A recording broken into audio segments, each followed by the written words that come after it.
things I wanted to share today. First and probably the most important is never underestimate what you can learn in each new opportunity. I've had a lot of jobs in the course of my career that may not have been that glamorous. When I was younger, I actually started out working as a welder's helper. And a welder's helper is not a glamorous job, as you know, but I learned a lot about field construction.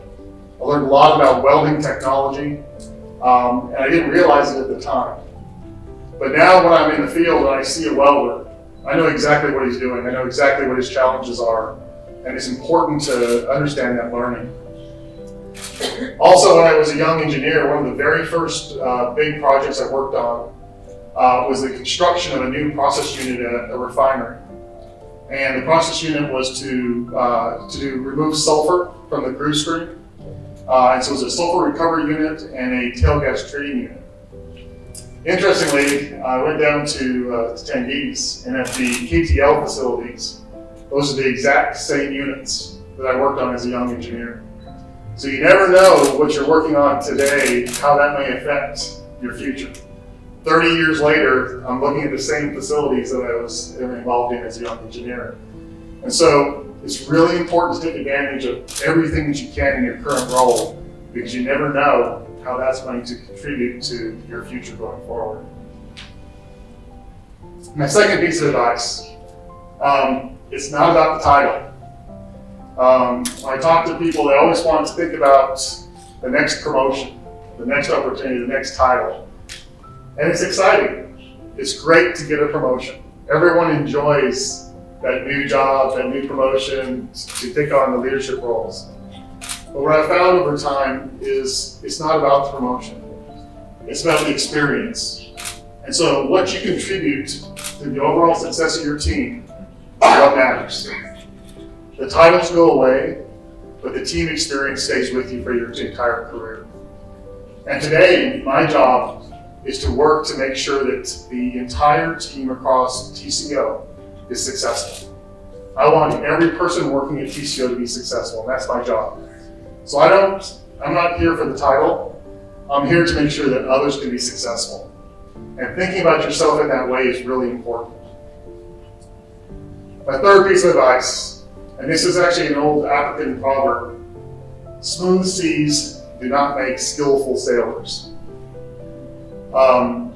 It can be difficult at times. You have to make sacrifices. You have to work long hours. You have to do difficult things at work sometimes that may not be the most pleasant thing to do. But those hard tasks, those challenges that you work through, that is what builds the best experience and character. And an example I will give you is recently with the COVID-19 pandemic. In Tengiz Chevron, we started a program to put a vaccination program in place. And as you know, trying to get vaccinations out across the organization can be quite challenging. We set that as an important target for us for last year. And we ultimately vaccinated, through a TCO vaccination program, over 95,000 workers that worked in Tengiz. And that's really important because we created a safe and healthy work environment for everyone to be able to continue to do their work. And it wasn't easy. It took a lot of long hours. It took a lot of work working with the government and with the Ministry of Health to do that. But that's an example of driving success by taking on the hard challenges. Which leads me to my last piece of advice. And that is, good leaders run towards the problem, not away from it. Whenever you see a potential big challenge in your future, you want to go and volunteer. Being able to be involved in the challenges, it takes hard work.